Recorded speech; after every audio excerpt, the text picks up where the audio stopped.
My butt. Ow. Fuck. Jesus. My butt fuck? Ow, Jesus. I just swung the microphone into my throat.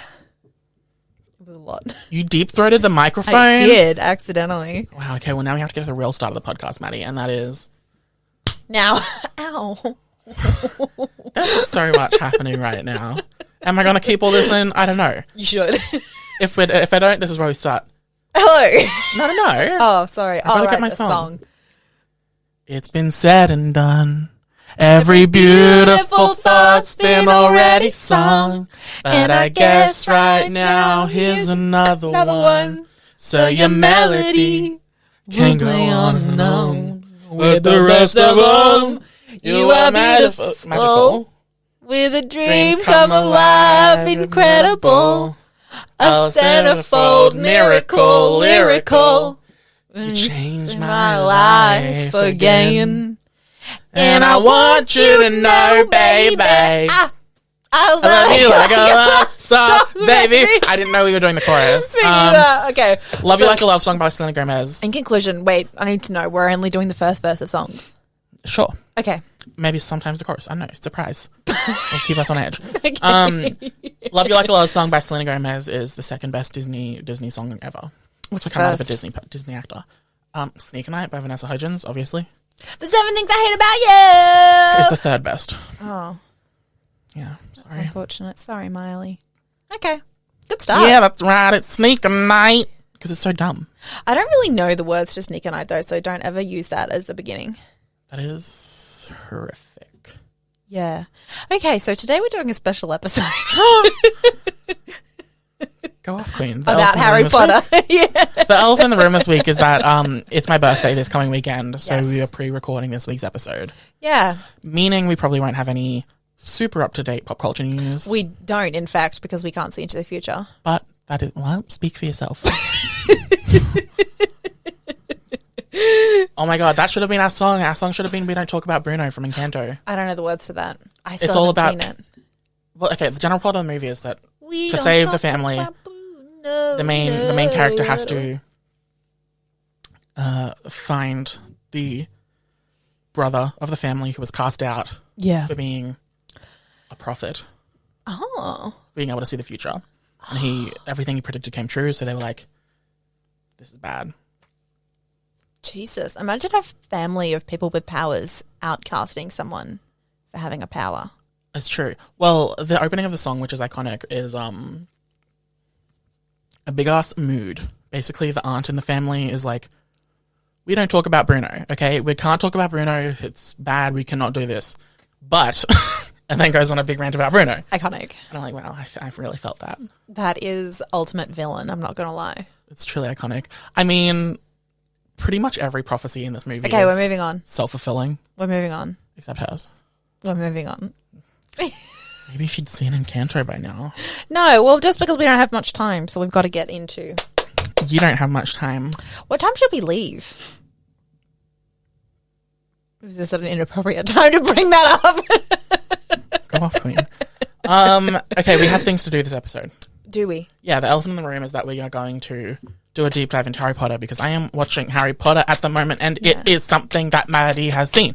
And if you listen to last week's episode, you know that Maddie tried to come for me for making her watch one film a week. And I said, not today, Satan. And I turned it back around. I gatekeep, girlboss, Gaslight. What has that got anything to do with what's going on right now? This is something we've both seen already. Yeah, this is so it's something we I can actually confidently talk about. did watch it fairly recently-ish. I would say probably at the end of last year. I watched it. Go off. And I'm still reading fic about it, so that's a pretty good indication that it's freshly in my brain. Yeah, I'm rewatching them at the moment in 4K. What are you Very up to? nice. Halfway through 5. Order of the Phoenix. Which, the first and foremost point of the movie, the podcast today, Yes. is that Harry Potter and the Order of the Phoenix is the worst movie out of all of them. I can't ever pick the worst movie. A lot of people say that Half-Blood Prince is the worst movie. I love the Half-Blood Prince. I really like that movie too. I think it's my favorite movie, but I think people think it's the worst one because it was a terrible adaptation of the book, but I haven't read the books. Sorry, everyone. I don't think it is. So I can't tell. I don't think it is. I think that they had to changed certain elements to fit Yeah. plot points from the earlier movies Yeah. or plot points from the earlier books that were omitted from the earlier movies, thinking there was no Right. importance to them. So I Yeah. think they had to do some damage control, Yeah. which is fine. They started making movies before the book series was done. Like, fair. that happens. Hashtag Game of Thrones. Yeah, I don't know. There's something about the fifth movie that the first half of it's kind of just pretty boring. Is this the one where Sirius dies at the end, right? No. Oh, he died. Yeah. No one dies. Oh, Sirius, yes. What did you think? No I one said? died at Stonewall. I thought you said Snape. Oh, okay. Yeah, no, Sirius dies, yes. Yeah, and so and this movie, The Order of the Phoenix, it starts. The Phoenix? It starts. What are they doing in this movie? The movie starts back, he's with the Dursleys and the Dementors come and he casts the Patronus. I remember and gets that. in trouble for that, gets expelled briefly and then sent back. So then Albus Yep. is taken out of the school and Umbridge is put in. Okay, Umbridge. That's what this one's about. Umbridge, yeah. Umbridge is an icon of legend. She is the moment. Girl boss. Anti-feminist. Girl boss. Absolute icon. Queen. The audacity. What a legend. Truly, I know. Imagine Actually- a woman wearing all pink and being an absolute raging asshole. Yeah. I was going to say, is Umbridge the definition of A girl boss. Gaslight, Girlkeep, Gateboss? Yes. Yeah, she is. She is. Exactly as I said it, not the actual. Okay. Both, I Okay. think. Yeah. No, she's an icon of legend and she is the moment. Once the order is actually like formed Yeah. and they start practicing their spells and shit, Yeah. I think then it picks up. It's true. But until then, honestly, it's quite boring. I fell asleep for like 30 minutes of it. Iconic. It's one of those movies where there's a lot going on, but also nothing going on. Like I there's- want to, sorry. You go. Yeah, no, you go. I was just going to say, I want us to preface this entire episode Yes. by saying we don't support J.K. Turfling's views. I 100% thought we were just going to never talk about her. I know. I kind of was too. But I was like, what if people think that because we're talking about them? No, go listen to our earlier episodes. We've shit on her pretty much every episode of this podcast, and we're 63 episodes in at this point. We entirely disagree with her. We're not talking. Our very first episode ever was half about J.K. Rowling being a piece of poo. Well, she is. When we were She right, still is. And she still is, and she forever will be. To be perfectly honest. We've also done, I feel like, a lot of deep dives into how she even got this way. I feel like we were discussing. Anyway, we don't Our point like is her. we don't like her. We're talking about the movies. We're talking about the stories, which is a series we had relationships with before the author outed herself as a piece of absolute turd crap shit. That's true. As Okay. most people do. TCS, turd crap shit. Exactly. Yeah, The new Girl Boss Gatekeep. exactly. What's the third one? Gateboss. Yes. Yeah. Did you watch that show? Hashtag Girlboss? No. It was bad. We're not talking Starred about that Britt today. Robertson. It was about that chick. Nicholas, Sorry. bring it back. Yeah, the fifth one is what I'm up to. It's fine. Do you mean It's also the one where, sorry, No, you're right. Harry's like Voldemort's just come back at the end of 4, so he's Yes. tormented by. And no one believes They him. can see each other, yeah, Yep. and that's just not that much. They're not really that fascinating with story. When a quarter of the film I thought is it was- about him having visions of Voldemort. Oh, the visions of Voldemort. The Voldemort visions of Voldemort. are a bit boring, but like specifically, I thought what was a really intriguing aspect of that movie was no one believing him that Voldemort was back. Yeah, I didn't mind that. Although how iconic at the end. He's back. He's back. Legend. What's his name? The Minister of Magic. I don't know who he was at that point. There's so many Ministers of Magic in that series. There was one. No. Maybe, I mean, I think it's Cornelius Fudge. Cornelius Fudge. And then, but by the end of it, they've been like replaced a lot. Cornelius Fudge, more like Cornelius Icon. Oh, I was going to say Cornelius, fuck him up. Go off, Queen. Also, the ending is iconic of number 5 when they're all fighting in the prophecy room. With Oh my the god, balls. it's a great ending to that movie. To be honest, it's actually, I feel like that whole sequence is one of the best sequences in the series. Like with the fight scene and then with Sirius dying, Harry screaming out. Oh my god, that's always traumatic to watch. Yeah. Dumbledore and Voldemort fighting. then it kind of starts to go a bit I downhill. also love how in this film they've got the Archway of Souls thing. Yeah, the veil. Right, and they kind of just don't talk about it until Sirius falls into it. It's really and true. His soul gets taken away, and it's like, what was that about? It's really true. If you haven't read the book, you're like, was that necessary? It's 100% accurate, and I think they even actually. Oh no. I think there are certain points in these films where it was like, why did you pick that point to adapt? Yeah, and give it no explanation whatsoever. Explanation. I feel like... Should we do the whole episode in UK accents? No. I think we should. I think we shouldn't. I think we should. I think you're wrong. That was not good. No. You saying number 6 might be your favourite movie? Yeah, which is for a very specific reason. I feel like this is going to divide a lot of people, but it's because I feel like... You want to fuck the giant spider. Iconic. I mean, I want to say yes, but I have a very deep philosophical issue with spiders, so no. Yeah. Why is number 6 the one you love? Because we start to... It's like the only time, really, that we... At least in the movies, I think, that we get an insight into the morally grey characters. Specifically, I'm talking about Draco. Because it's obviously for the first 5, he's just an asshole, terrible person. Yeah. But then in the 6th movie, you have him getting the dark mark and being given this task that he very clearly does not want to do. Yeah, but he's terrified and... and he's like Which 16 Tom at Felton this does point. An incredible job in that film. He does an amazing job. So he's like 16 at this point and is being told that he has to kill one of the most powerful wizards ever, which I feel like if we're going to kind of look into it, I know we don't get this perspective, but really if you're thinking about it, it's like obviously Voldemort and everyone thinks that Draco's not going to be able to do it. So Draco's going, oh my God, I've been giving this thing. I don't want to do it. I'm probably going to die doing it, but I have no choice because if I don't do it, I'm definitely going to die and so is my whole family. Yeah. I mean, this is the movie that starts with the unbreakable bond, isn't it? The unbreakable promise? It is, yeah. Yes. It's not even his mother believes in him. Exactly. Which I think is actually quite sweet and wholesome because she knows that he's not purely bad. Oh, for sure. So that's why she isn't. She's the one who saves the day in the final It's true. Final battle. It's very true. Wow, Narcissa, what a legend and an icon. Truly. And I know that the actress passed away, I think, last year, which was very sad. Yeah. So I feel like that's one of the only times that we really, I think, get this interesting insight into the fact that people are not just good and bad. They get forced into terrible situations and have to do terrible things even if they don't believe in them. Yeah. No, I'd agree with that. Yeah. I think the only other time it really touches on that is really with Peter Pettigrew. Yes. And in 3 and 4, his entire story arc in 3 and 4 is basically he just lives in complete terror. Yeah. And fear, so he'll do anything out of fear. Yeah, that's which literally interesting.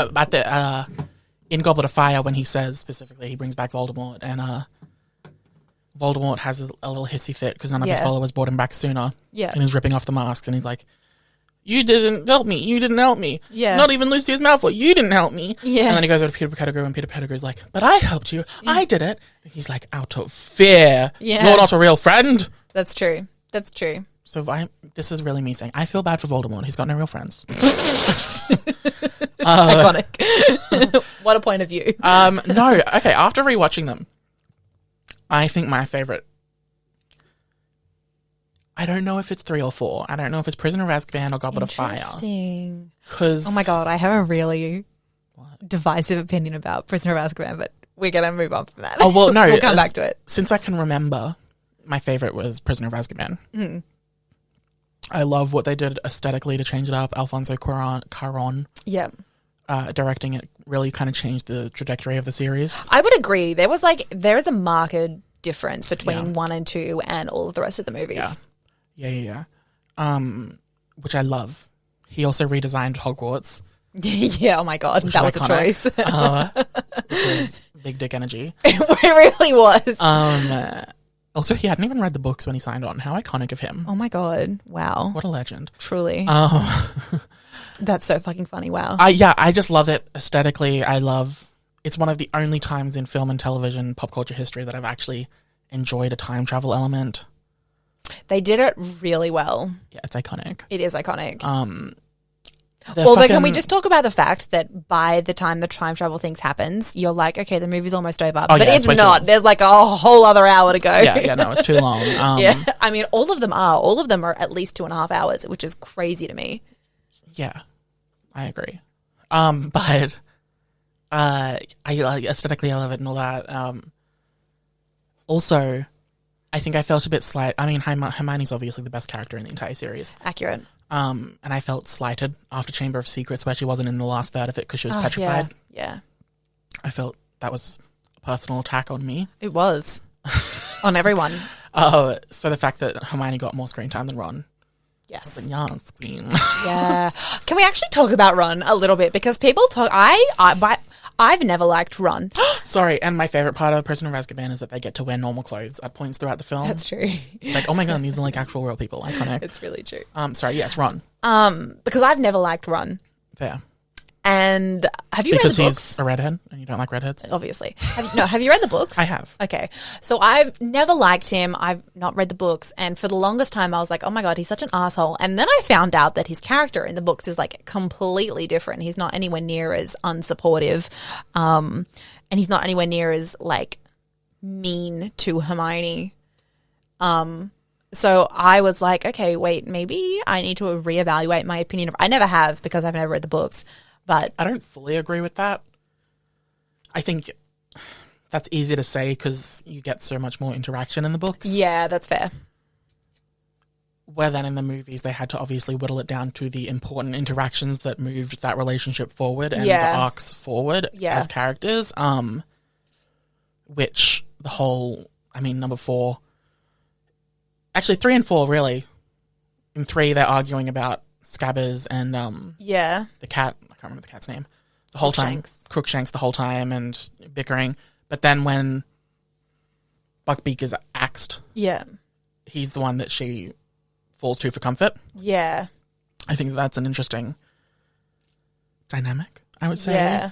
And then I think 4 kind of took that and was like, let's up the ante on that and make it even more enemies to lovers. Exactly, like a bickering relationship type thing. And he's kind of, but in there, he's kind of just cruel to her. Yeah. Throughout the whole movie, and especially at the winter dance. Yes. It's like, King. Yeah. It's true. I feel like he's very cruel to her in a lot of the early, like even in the first movie. I know they're 11 years old, so there's kind of, you got to forgive a little bit. Yeah. But even like how mean he was about her in general, like when he would say, "Oh my God, she's so insufferable. She's such a know-it-all." Yeah. You know, yeah. T. Anyway, so in conclusion, I've never shipped Ron and Hermione. Oh, I haven't really either. I was always a Hermione and Harry. I feel like I kind of vaguely was that. See, I just kind of expected that was the way it was going to go. I think in canon, Harry and Hermione I'm into. When you start looking at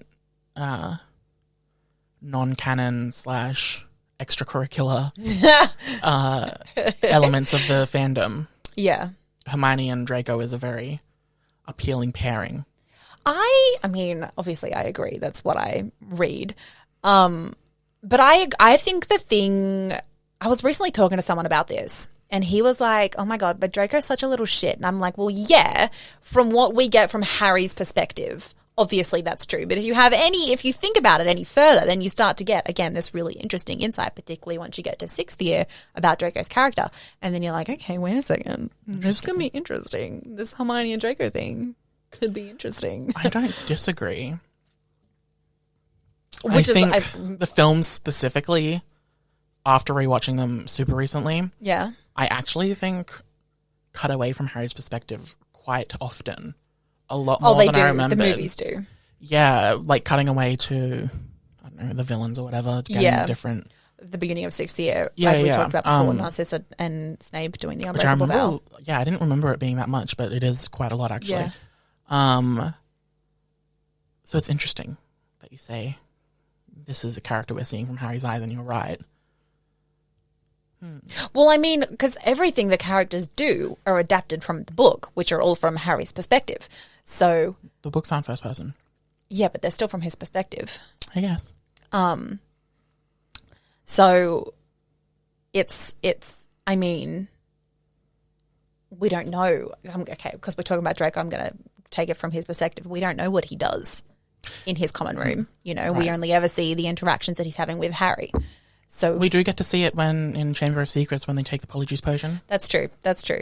And it's iconic of Draco to always be salty and always be bitter. It's true. You know, being a dick is a full-time job. Particularly at 12 years old. Particularly at 12 years old. Also, the fact that Harry finds out that Lucius Malfoy is in fact a Death Eater at the end of 4 and then just tells no one.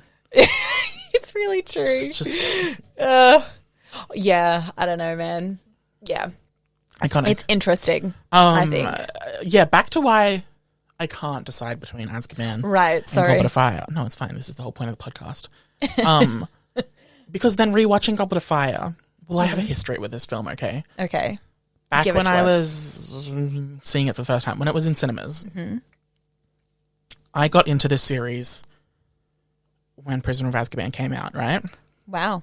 Yeah. So, it came out on VHS, sorry, Iconic. right? So then... It's so crazy that you can watch them in 4K now when they originally came out on VHS. Yeah, it's pretty iconic. It's wild. The Goblet of Fire was the first film in the Harry Potter series I had seen in cinemas. Right. So I have this relationship with it, and it's not a positive one. I had to go and see it 4 times because I was so young. Every time the Voldemort resurrection scene came about, I would close my eyes. Oh, and I wouldn't be able to watch it for like 5 minutes. It's a lot. Until they're fighting. So I had to go see it 4 times because I'd leave the movies and I'd be like, I closed my eyes again. We have to... Let's go back in. So I saw it 4 times. I did eventually watch the whole scene without shutting my eyes. Not to brag. But watching it now, I mean, I watch them like once every 2 years maybe. Yeah. But watching it this most recent time, I'm like, Goblet of Fire, I actually think is probably the most well-rounded film. Well, maybe well put together. I don't know. There's just so much I love about it, and it never lets up. Yeah. It's constantly pussy out, full steam ahead. Right? Like there's no lull in the story. That's fair. Plus Robert Pattinson, but That's true. and I also love the It does start off really strong with the attack at the World Cup, right? Yeah. Crazy. yeah. The I can't think of the word. The foreshadowing that happens throughout the film, with all of the polyjuice potion and Snape being like, "There's an ingredient missing. If I didn't know any better, I would say you guys are brewing polyjuice potion that's again." true. That's and it's true. all just like throwaway lines. Yeah. Or Moaning Myrtle saying she smelled polyjuice potion or something down the drain. Yeah. Little bits like that, and then at the end it is polyjuice potion that Yeah. Barty Crouch Jr. Is taking to be Mad-Eye Moody and stuff like that. I don't know, it's little details in it that I love. Also, it's like super dark compared to the rest, but still quite funny, which I love. I feel like yes. I agree. Yeah, I think one of the things that makes this series so iconic is the way that how it progressed. I think like from 1 to 7/8.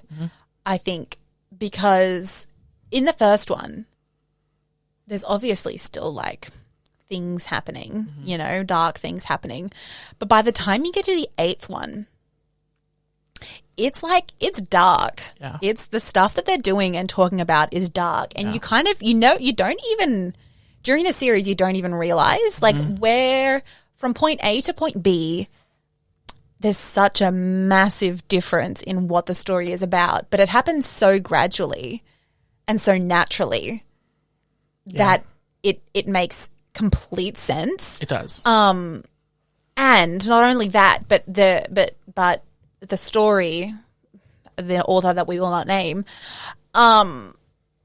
did a really good job of like when the kids are 11, when the characters are 11, the story is for an 11-year-old audience. But by the time they're 17, the author is recognizing that the people who are reading the series are not necessarily 11-year-olds. So you can talk about these darker things. You can get deeper into Hermione being tortured, etc., etc. Which I think is what makes it so appealing. Like it, I would agree stick. for the most part. Yeah, I think no matter how much people argue that the early entries were for kids, I still don't see that.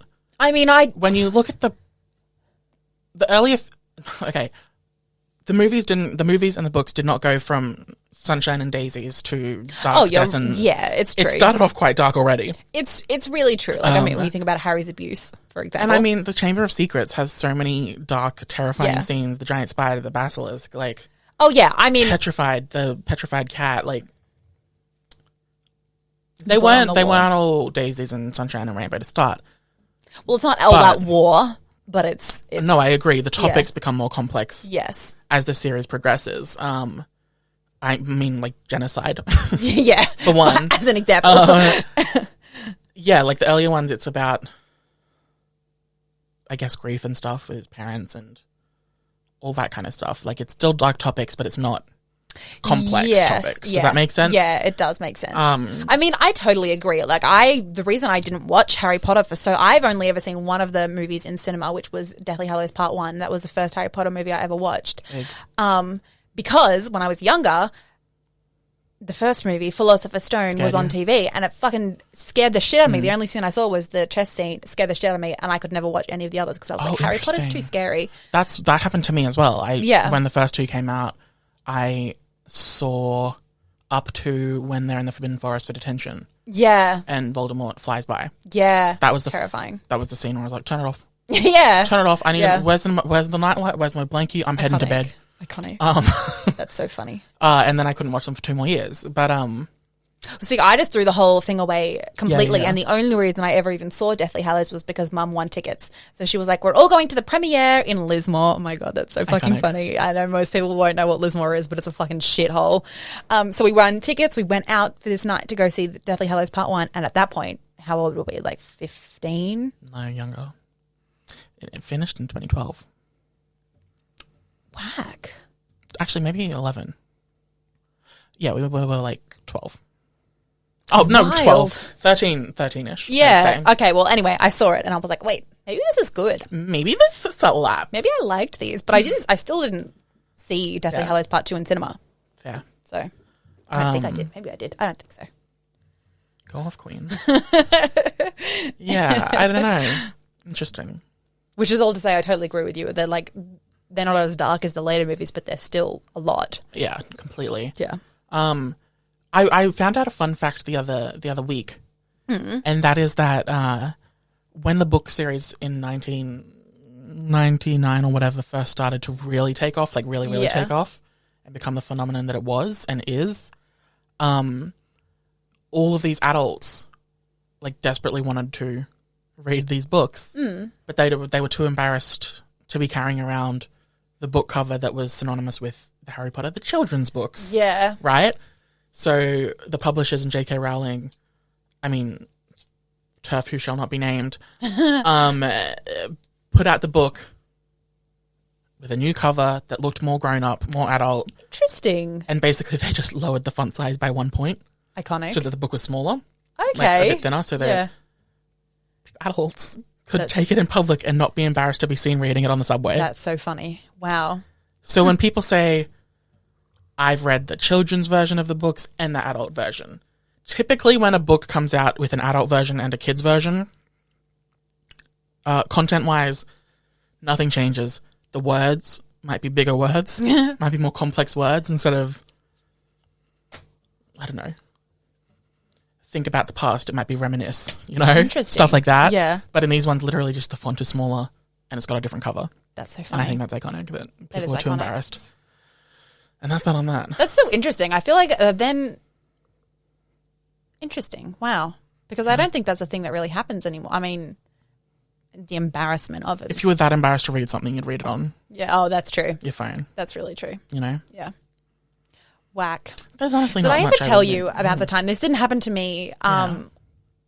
Someone I worked with, and when I was living in Ballina, she said she hitchhiked on her way to work that morning, Oh, my God. and it's not a crazy story. Anyway, Okay, good. I can breathe. yeah, nothing happened except she Yeah. gets in the car and the audiobook for 50 Shades of Grey is playing. Iconic. Iconic, which just reminded me Not because the audiobook. I know Who the embarrassment. narrated it? Such a good question. Anyway, and the lady when she came into work, she was like, it was a lot. Like she didn't turn it off. They listened to it on the whole ride in. That's so funny. So funny. I like so funny. change the playlist I'm listening to if someone's in the car. I'm that embarrassed. Iconic. That is so wild. Imagine having the absolute balls to do that. I know. That's so I know. fucking Apparently funny. she was like an 80-year-old woman too, which is just actually makes the Queen. whole thing better. Yeah. What an icon. What a legend. Yeah, truly. She was the moment. She's like, I can't read and jerk off And drive. and drive. So I gotta listen. Listen and jerk off and drive, okay? Oh, that's so funny. That's iconic. I came up with a character quiz on my phone Okay. that Wow. I think we shall do. I'm excited. I just also want to let you know I am absolutely Gay. for food. I am starving. We're going to dinner, aren't we? I'm gonna grab Yeah. some oodles. Chelsea just texted. Let me text her while you Okay. get that organised. I'll send you this. Now, this is not the Pottermore quiz. This is not the Patronus quiz, okay? Okay. That's overdone. Which house are you? You're Ravenclaw too? I don't know. That's really embarrassing for you. This is a Harry Potter character quiz on BuzzFeed. The link will be down below, probably, if I remember. Iconic. Shall we give it a go? Okay. Are we doing the same thing as usual? One for each other? So that it's a surprise who we get. Yeah. Okay. Pick a movie. Oh, I thought it was going to be the 8 movies. I do too. Okay, you go. You first. The Parent Trap, The Silence of the Lambs, Mean Girls, The Wolf of Wall Street, Eternal Sunshine of the Spotless Mind, The King's Speech, Easy Rider, Brokeback Mountain, and Education. Ooh. I'm picking... You're picking Mean Girls? Yeah. I might pick The Parent Trap. Interesting. Because I would have picked Mean Girls, but The Parent Trap I think was before Mean Girls for me, you know? That's fair. I don't think I might have watched Parent Trap like once. When I Also, was side note, young. when quizzes are like, pick a movie, it's like, can I have any more context? Yeah. Pick a movie that I love. Yeah. Pick a movie that exists, because that's all of these, you know? It's true. Which object do you most... Sorry for all the pops. Yeah. It's not the microphones, it's me. No, I was going to say, should I turn them down? No, it's me. Shoe just fell Which off. object do you most desire? Interesting. The Elder Wand, the Philosopher's Stone. It went from movies to... Anyway. The Mirror of Erised, which, by the way, can we talk about the fact that in the first book, she was like, Erised, backwards desire, the Mirror of Iconic. Desire. I'm so smart. It's really true. Sweaty. No. A Firebolt, the Marauder's Map, a Deluminator. Who's going to pick a Deluminator? No one. The Resurrection Stone, the Cloak of Invisibility, or a TV? That's what I was just laughing before I skipped to the end. What to unpack? Wild. What would I pick? I would pick the Cloak of Invisibility. What would you pick? Also, audience, I hope you're doing this with us. The Philosopher's Stone is the one that kind of keeps you alive forever, right? Mm-hmm. That sounds like hell. But you don't, but then you can stop it and then you decide when you die still though, don't you? Yeah. Yeah, I'm picking that one. Because I'd want to see what happens, but I also want to be able to die whenever I want. Oh, I clicked the wrong one. Can I go back? What did you pick? Wait, where did it go? The Philosopher's Stone. It's fine, I changed it. The Cloak of Invisibility you picked, right? What is your favourite food? Okay, we've And this got... is back to normal stuff. Yeah. Shepherd's pie, chicken wings, chocolate eclair, steak tartare. That's wild. Salad. Can we just talk about the fact that the font also is the Harry main? Potter? Yeah. Yeah. Cheese, lol. Cotton candy, caviar, fish and chips. This is an eclectic mix of food here. Yeah. How do you pick when all of these things are like, if they're all doing main... vegan shepherd's pie. Yeah. Well, I mean that, but like how am I supposed to pick between like what cheese and a chocolate eclair? I don't eat those at the same times, you know? I'm going to pick... I think I'm going to pick chicken wings. I'm going to pick... I think. That's what I'd be most likely to eat out of all those things. I'm going to go fish and chips because I want the chips, but not the fish. That's really fair. Is that fair? Yeah. Okay, you're going fish and chips. Okay, pick a drink. Pick a drink. Gin and tonic, tea, Pimm's, beer, Bloody Mary, milk, tequila, whiskey, or an old-fashioned. Why are they all alcoholic? Except for milk. And tea. And tea, that's true. Stupid. Aww. I guess I'll go with tea. Yeah, I'll go with tea as well. This is a stupid quiz. You're a stupid quiz. Pick a song. Get Lucky, Daft Punk. Flawless, Beyonce. Stairway to Heaven, Led Zeppelin. Mr. Tambourine Man, Bob Dylan. Slim Shady, Eminem. I Will Always Love You, Whitney Houston. Mean, Taylor Swift, yeah. Creep, Radiohead. Mirrors, Justin Timberlake. Flawless, Beyonce. You're mean, Taylor Swift. I think so, yeah. Flawless, Beyonce. Where would you like to hang out? The Three Broomsticks. Why has this one only got 6? I don't know. It's the inconsistency for me. Truly. The Three Broomsticks, the Madame Puttyfoot's Tea Shop, Borgin and Burke's, Quality Quidditch Supplies, Weasley's Wizard Wheezes, or the Shrieking Shack. I love me a pub, so I'm going to 3 Broomsticks. I'd go to the Quality Quidditch Supplies because then I can buy a broomstick and zoom away. Iconic of me, I know. It's true. How would you spend your ideal... Is it my turn? Yeah. Your ideal weekend. In bed with a book. Getting drunk with your friends. Who does that? Hanging Friends? with... Yeah, can't relate. Hanging with your family. Partying at a fancy club. Playing a sport. On a date with your partner. Watching TV at home. Hiking alone at a dive bar. Jesus, that's What do you depressing. pick? TV. I also pick TV. Cool. Your ideal partner is if you didn't listen to the last episode, I'm gassy, okay? Get over it. Your ideal partner is someone who values your intelligence, is really protective, inspires you, is family oriented, idolizes you. Who would pick that? Hates the same things as you. Voldemort. You're comfortable with, gives you space, or doesn't exist. Go off. Go off with the aromantic inclusion. Iconic. Mm. This is hard. None of these things are I would have to good. say my ideal partner is someone who hates the same things as me. Iconic.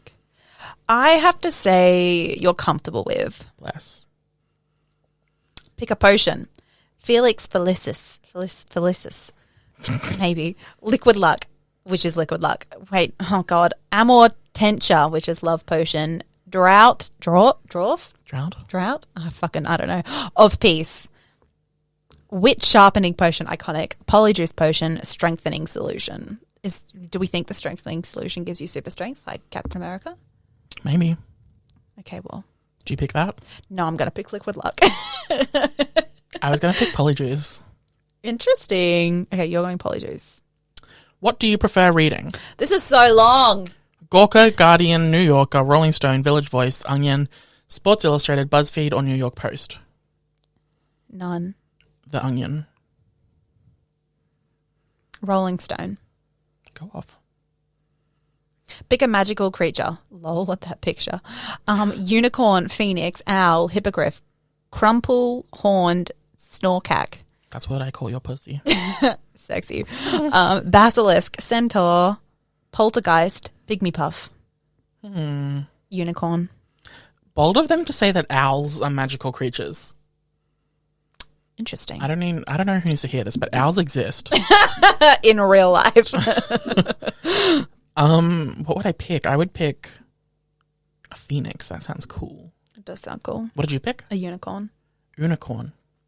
Pick a TV show. Girls, Game of Thrones, Dexter, Entourage, New Girl, Sherlock, 2.5 Men, Brothers and Sisters, Breaking Bad. Well, I've only seen 2 of these. I would pick... Game of Thrones. You would pick Game of Thrones? Yes. I would pick...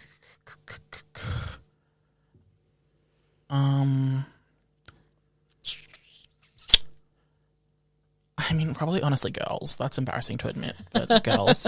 It is what it is. Lol. Okay, I've got your character. So I've got yours too. If we have the same character, I'm gonna kill myself. Who's I'd me? rather cadaver myself. You are Neville Longbottom. Interesting. You're not level. Yay! Level. We're finally getting different answers in quizzes. How I iconic know. of us. Wow. Neville Longbottom. We must be diverging. Our paths separating. Oh. You're awkward and clumsy and hate being the center of attention, but you're brave and big-hearted and people can always trust you to help them out in a bad situation. I would say I'm none of those things. I would say you're the second half. I don't think you're awkward and clumsy, and I don't think you hate being the center of attention. I love it. But the second half is true. What was it? But you're brave and big-hearted and people can always trust you to help them out in a bad sitch. Oh, thanks. That's nice of you to say. Bitch! What, is that it? Yeah. Oh, okay. I guess yours isn't. Do you want to know who you got? I do. Fred Weasley. Fascinating of them to pick a character who's identical to another character and whose personality you never really explore. It's true. You're the life of the party. You never take things too seriously and can diffuse tense situations with your sense of humor. I would say that's probably true. The No, last I thing. escalate. I escalate tense situations. That's true. Yeah, you're right. Especially with my sense of humor. Sorry, go. That's accurate. You might not be top of your class, but your creativity and wit are the reasons for your success. I guess. Not no. Not no. Whoever wrote this quiz. They meet you at made the back. some choices. Catch me outside. How about that? I just want to talk. Wow. Okay. Well.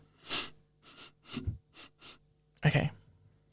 Iconic. Shall we begin to sum up thoughts on Harry Potter, or should we do our What the Fuck of the Weeks? Are we doing what the fucks? We are doing What the Fuck of the Weeks because we have to. Okay. I don't make the rules. Okay. Okay. We'll just go straight to what the fucks. We gotta leave. I'm Wait, hungry. I was gonna ask you what your favorite. Do you have a favorite line in all the films? Do you not? I don't think Or so. a favorite scene, I do have a favorite scene. which is? It is Half-Blood Prince, which I think is probably why I actually like this movie. It's the scene of Draco crying in the bathroom and Harry comes in and they have that duel and Right. Harry almost kills Draco, yeah. It's pretty iconic. It It's is also pretty iconic. phenomenally well done, and the effects are incredible. It's true. Mine is probably you foul, loathsome, evil little cockroach. Fucking love that. It's such an iconic line. Yeah, that is iconic. Such an iconic line. Yeah, it is. Also, by the way, in The Half-Blood Prince, Cormac McLagan, obviously a bad character. Sexual predator. Obviously, but the actor, Freddie Stromer, Yeah. he could, like, in the words of Belle Hidded, he could, like, get it. Okay, he's so fucking hot. Have you seen him in anything else? No, I don't, well, maybe, but I Yeah, don't no, think he's so. in Pitch Perfect. Is he? He's the DJ at the radio station who has the abs. Stop! No way! Yeah. Wow! Yeah. Huh. He's so fucking hot. Huh. He's in, Wow, my whole worldview just shifted. Yeah, and I'm thinking of him because, in the words, Ariana Grande, you know that one? I do, Yeah. in fact. Wow, Yes, I'm we so actually good. went and saw her We did. in concert and sang that song. I'm thinking about him because he's my God. also in the television show Unreal, Okay. which he's iconic in that. Unreal's the behind the scenes of the Bachelor, Bachelorette type show, Right. and he plays the Bachelor in one of the seasons, basically. Iconic. And he's hot and iconic and hot and also hot. Nice. But he's in the new DC show Peacemaker, which is the spin-off of the Suicide Squad, Right. the James Gunn one. Okay. And he's really, really good in it. He's like, I'm living for it because one, he's hot, and I don't know if I mentioned, but he is hot. But in this role, he's actually showing off that he's like a really good comedic actor and a really good Love that for him. diverse actor. Like he can do a lot. I feel like it's so interesting when actors are like in such a well-known thing because either one or two things happen. Either they don't want to act anymore, which obviously happened for all of the main characters, or they're not a main character and their career goes nowhere. Fair. He has consistently been working since, He has, but which not is in iconic. I did not know his name. Freddie Stromer? You didn't know Freddie Stromer's name? No, I didn't. That's Didn't even on know you. that he was in a movie that I love. That is on you, sis. Okay? Sure, it's on me, but it's also on the whole world because I can guarantee 90% of people don't know him, which That's means really rude his of you. career has He's failed. also in Bridgerton. Good. I agree. I mean, like, it doesn't have to be A-class, B-list. I mean, A-list. Fuck. An A-list actor to be making money and be successful. Like, that's not like... Freddie Stromer, I'm so sorry, sweetie. Maddie's being a bitch. I am, but I'm sure you still have a lot of money and that's all that matters. Yeah. Okay, now let's do our What the Fuck of the Weeks. Okay. Shall we? Yes. Are they Harry Potter themed?